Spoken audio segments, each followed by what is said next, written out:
When you play through Elden Ring, you'll inevitably run up against bosses or areas that will humble you. In these moments, it's important to remember that these obstacles are often there by design. They do not block the path, they are the path. Through skill or creativity, or just by coming back later, you can overcome any obstacle in this game, and this video will give you all the tools you need to do so. Before you do anything else, you should try to master the basics of combat. At the core of combat is your stamina bar. This resource is depleted when you perform the actions necessary for fighting. For example, sprinting, dodging, blocking attacks, attacking. All of these things, and more, require stamina. Next, let's talk about the proper flow of combat. While locked on with R3, keep your shield raised with L1. This will prevent damage from any attacks that are too fast for you to react to.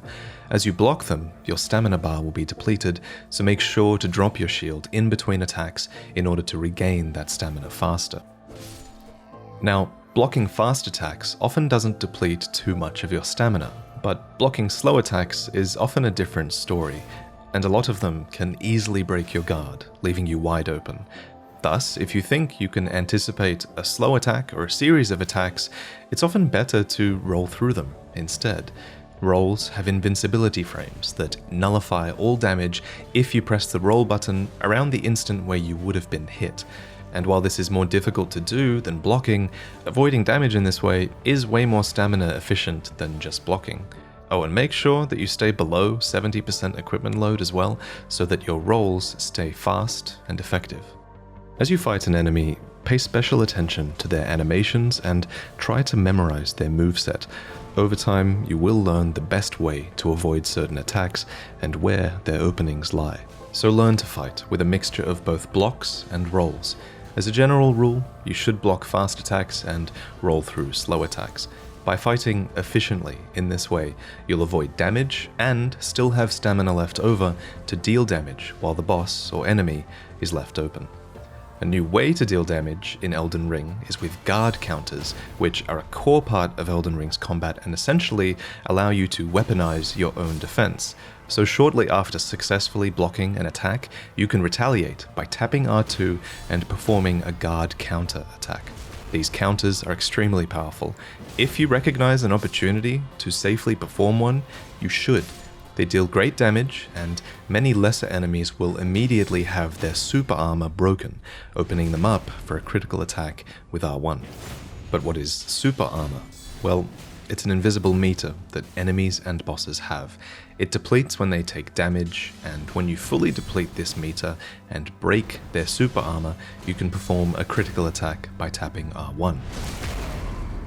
As a rule of thumb, any R2 attack will do more super armor damage. Jumping R2 attacks do a lot, running R2 attacks are great too, but fully charged R2 attacks seem to do the most. Also worth noting is that super armor regenerates over time, therefore it's important that you continually deal damage to your enemies. If you sense a boss is close to breaking point, go on the offensive with your R2 attacks. Try to do a lot of super armor damage in a short period of time. Often you'll be rewarded. On the other hand, if you're just looking to do consistent damage, well, tapping R1 is probably the way to go. R1 attacks generally come out much faster, they combo longer, and they're not as risky to perform. And if you really want to prioritize damage over defense, then you can two-hand your weapon. The input for this is to hold triangle or Y and tap R1 or L1 to two-hand your right-hand item or left-hand item, respectively. In addition to granting you a new moveset, you will have more strength, more damage, more super armor damage, and you can often avoid recoil when striking an enemy's shield. So if your shield just isn't helping much with an encounter, consider two-handing for damage instead. Now while you two-hand, you'll mostly be dodging for defense in this state.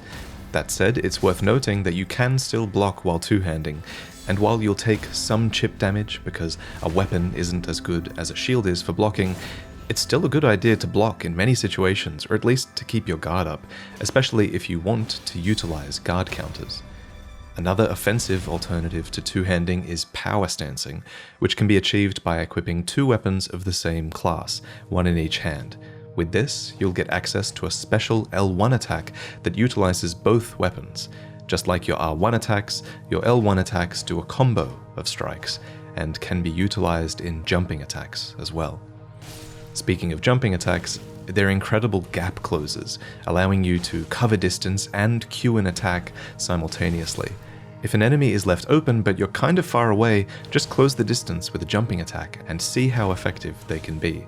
Jumping R1 attacks are generally better for flying or mounted enemies, and jumping R2 attacks are generally better if you want to inflict damage and posture damage upon grounded enemies. Damage can be healed with your Flask of Crimson Tears, which will always replenish when you warp or sit at a Grace checkpoint. Additionally, you can get extra Flask charges by clearing out a group of enemies, or by defeating these small red creatures. At Grace checkpoints, you can upgrade your Flask with Golden Seeds and Sacred Tears. Golden Seeds are found at minor Erd trees and increase the amount of flasks you can carry. Sacred Tears are found at Churches of Marika and increase the amount healed by your flasks. Furthermore, you can balance the allotment of Crimson Flasks versus Cerulean Flasks at a point of grace to better suit your needs. To quickly access your Crimson Healing Flask at any time, consider making it the first item on your quick select bar. This way, if you hold down on the D-pad, you'll always shortcut to it instantly. At the top of the D-pad, you'll be able to cycle through your current selection of spells. New spells can be memorized at a site of grace. These spells will either be incantations, which must be cast with an equipped seal, or sorceries, which must be cast with an equipped staff. Cycle through your equipped armaments by pressing left or right on the D-pad. If you die, then you'll drop all of your runes at your point of death. If you don't pick them up during your next life, then they'll be gone forever. Make sure to seek them out using your compass whenever you can, or invest them in items or your own character. When you do die, you can choose to resurrect at a site of grace, or sometimes at a stake of Marika. If you see this statue, or this icon, then it's probably an indication that you're in a difficult area or near a boss, as a stake of Marika is nearby. Respawning at a stake of Marika will usually make your run back to your runes less severe, so it's often best to choose that option, unless you'd prefer to move on from what killed you. If you're out in the open world, one way to overcome difficulty is by choosing the right scenarios to fight on your mount. Against large or mounted enemies that struggle against hit-and-run tactics, the mount is definitely the way to go. While mounted, R1 and R2 give you light and heavy attacks on the right side, and L1 and L2 give light and heavy attacks on your left side. If you hold your heavy attack input, then you can charge them up, dealing continuous damage while you charge, which culminates in a strong attack at the end. While mounted, you automatically wield the armament in your right hand. If you would prefer to wield the armament in your left hand, use a two-handing input, so hold triangle or Y and then tap L1 or R1. Your mount can take damage separately from you, but his damage can be healed by your Crimson Flasks, as well as by craftable Roa Raisins. As you get hit on your mount, you run the risk of losing your own super armor and getting knocked down for an extended period of time. If this happens, you are extremely vulnerable. If you're taking damage, then at a certain point, no matter what you're fighting, it's probably wise to dismount and fight them on foot for a little while. Jumping attacks off your horse are a great way to transition into melee combat. Dismount with L3 and slam them with L1, R1, or R2. The distance you cover with this is absurd, and initiating a fight in this way gives you an immediate advantage. As the fight goes on, consider if mounting up again for a burst of speed would be to your benefit. Against this flying dragon, for example, certain attacks are better off being outpaced on a mount. For a reliable way to mount up quickly, I would recommend binding your Spectral Steed Whistle to your pouch, a secondary D-pad menu that can be edited in the menu screen. You can quickly access all 4 of these bindings by holding down triangle or Y, then tapping the appropriate D-pad button. This way, you'll have a consistent input for mounting up instead of toggling rapidly through your items looking for your whistle. This same logic applies to any other item you want quick, reliable access to, like weapon buffs or poison cures. In addition to your double jump for extra height, be on the lookout for Spirit Springs, which take you to incredible heights. Conversely, you can safely jump into a Spirit Spring to negate all fall damage. While on your mount, L3 dismounts you, but when on foot, L3 can be used for stealth. In this crouched state, enemy aggro range is reduced, and you'll have an easier time getting R1 backstabs. Enemy aggro range is also reduced at night, so consider passing time at a site of grace to better suit your needs. At night, however, you might also find different enemies spawning in the world, so be aware of that. Another thing to get in the habit of is crafting, which you can do as soon as you buy the crafting kit from Kale at the Church of Ele. After this, the crafting tab in your menu screen will unlock for use. After a few hours of play, you should have accumulated a few recipe books to expand your crafting options, and if you've been hunting and foraging between bosses, then you'll be able to make a lot of great items. Pay attention to what material drops you're finding in the world. It'll make it that tiny bit easier to gather more of it when you realize you need it to craft something specific. The crafting page gives you hints at where to find specific materials, and most world materials respawn instantly upon resting at a grace, making them fairly easy to farm. Oh, and while you're at Kale, grab a torch to help you see in dark caves, and when you find one of Kale's fellow merchants on a beach southwest of the Church of Ele, grab a bow as well. Ranged weapons are excellent utility tools, allowing you to lure, poison, or sleep enemies from afar. There are two types of bow weapons, bows and crossbows, which use arrows or bolts respectively.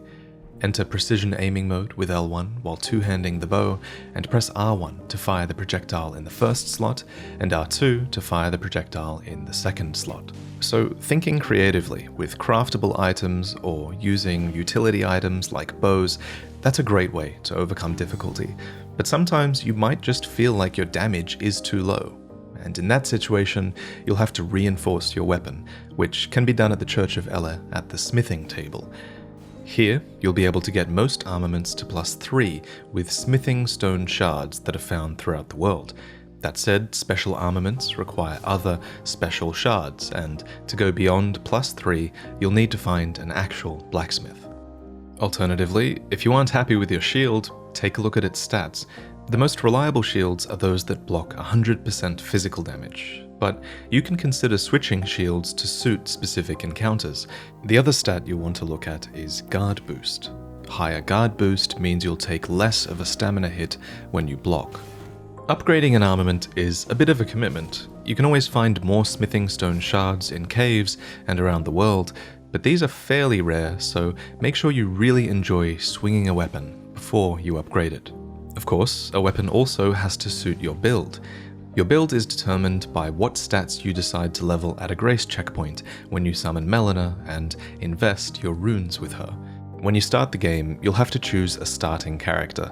Some use magic, some have ranged weapons, and some excel in melee, but it's important to remember that your starting class does not dictate your build, you do. While each character's starting stats give them different strengths and weaknesses, you are free to build your character in any direction from this point. If you haven't settled on a build yet, then you can't go too wrong by just leveling Vigor for HP and resistance, Endurance for stamina and equipment load, or Mind to increase your focus points. But it's the other stats that make a real impact on your character archetype. Strength, for example, mostly affects your ability to wield heavy armaments, as well as your defense. Strength weapons are often slow, so being a lot more tanky will come in handy. Another stat to look out for is poise, which will raise as you put on heavier armor, and having high poise will often prevent you getting interrupted mid-attack, which is really good for slow weapons. Dexterity is the counterpart to strength, and it raises your ability to wield a lot of lighter armaments, boosting their attack power. It also softens fall damage, makes it harder for you to be knocked off your horse, and reduces the casting time of spells. Spells usually scale in damage with intelligence or faith. Intelligence generally boosts the damage of sorceries, while faith generally boosts the damage and healing of incantations. Arcane is also a new attribute in Elden Ring, and it governs your discovery stat, which increases enemy item drop rates. It's also a stat that increases the damage of certain sorceries and incantations, and can play into the stat scaling of certain weapons as well. Every weapon comes with a default scaling, and your favorite weapon will really influence which build you end up going with. However, one thing you can do is apply an Ash of War to your weapon, which allows you to choose a more beneficial damage type and more beneficial scaling options for that weapon. Beyond their scaling options though, Ashes of War can be used to apply skills to your armaments. Once applied, L2 will unleash their effects, and you can always see which skill you will perform with L2 here. To apply an Ash of War, be sure to pick up the Whetstone Knife in a cellar at the Gatefront Ruins. After this, sit at a Grace checkpoint and experiment with your options.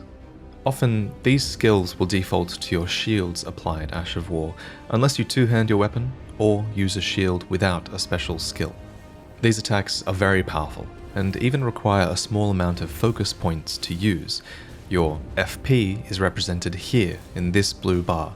This is a really valuable resource, especially for magic builds which also rely on it to cast spells. That said, all builds can and should find a use for FP, and if you're having trouble in Elden Ring, you should always be thinking of an effective way to make use of this resource. Another powerful way to make use of FP is by summoning spirits. Once you acquire the Summoning Bell early in the game, you'll be able to equip spirits on your quick select bar and summon them for difficult encounters. As long as you have enough FP, and as long as this Rebirth Monument symbol marks the encounter as difficult, then your spirits will fight alongside you until death. Some are ranged attackers, some are tanky, and some are a combination of both. Decide what works best for your build and what works best for the encounter as well. Only one type of spirit can be summoned at a time, and spirits cannot be summoned during multiplayer. Speaking of multiplayer, if you're having trouble, be on the lookout for Furl Calling Finger Remedies, which you can find throughout the world. Once consumed, these allow you to see other players' summon signs and summon help for major encounters. That said, you'll always be able to see NPC summon signs, so feel free to make good use of them. Alternatively, other players' signs can be accessed in summoning pools located at summoning effigies that are placed in key areas. If you want to learn more about engaging in multiplayer, read the items on your multiplayer tab in the menu screen. In general, if there's a tip that you want to read again that popped up, you can find all of those in your inventory menu all the way at the end. Last but not least is your map. Revealing the map for an area will make it way easier to progress through the game. Map fragments can be collected at these glowing guide stels. If you're having trouble finding one in an unfamiliar area, try to stick to the main path, or failing that, try to look for this shape on your undiscovered map. With the map open, you can mark points of interest with markers or beacons that show up in the overworld. You can also fast travel between sites of Lost Grace or get a clearer idea of the direction that the main story requires. Rays of Light will guide you on that path and often lead you towards your next logical checkpoint. Of course, it's up to you if you want to trust the guidance of Grace. If you're having trouble with the main path, just go in the opposite direction. Explore, get stronger, learn how to master your build. The guidance of Grace can often be spurned to great effect. Thank you for listening.